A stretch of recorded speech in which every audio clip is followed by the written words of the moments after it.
The beginnings of public television in the Northland date back to 1952, when the Federal Communications Commission reserved broadcast channels for educational television. 11 channels were set aside in Minnesota, including Channel 8 in Duluth.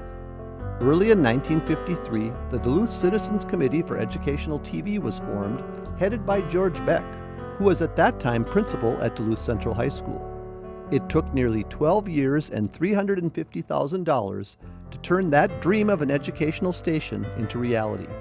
On September 13, 1964, Duluth Superior Educational Television Corporation sent out its first broadcast, with much of the early programming relayed from the Twin Cities. In those early years, the station had its offices in one room in the Bradley Building in downtown Duluth and leased production studios in Superior. Well, at that time, they were just starting and they were over in Superior. It was just George Beck. He was Channel 8 and nobody else, just he and I. And one day he said, he gave me a call and said, come down to the Bradley Building. He got it moved over to the Bradley Building in Duluth. In the early days, WDSE broadcast programs from National Educational Television, which was dedicated almost entirely to instructional programming. It was backed entirely in the early days by the school systems.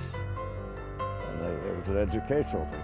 The public television service we know today started in 1967 when President Lyndon Johnson signed the Public Broadcasting Act, forming the Public Broadcasting Service and laying the groundwork for the diverse and innovative programming that soon gained a reputation for high quality. Upstairs, downstairs was a hit that brought everybody on board. You know, everybody turned everything off to listen to that. It was a very big boost for JTV. In 1972, WDSE's future was threatened by the planned extension of Interstate 35 through downtown Duluth. The Bradley Building had been condemned to make way for that freeway project. Station management began a search for a new location and reached a deal with the University of Minnesota Duluth to build a studio on university land. But there was a big hurdle. A new building would cost $600,000, money the station did not have. Board member Art Joseph suggested his wife Adrian might be just the right person to raise the $600,000. I said, okay, that's nothing. You know, I have a big mouth. And I said, that's nothing, because I know the Duluth public.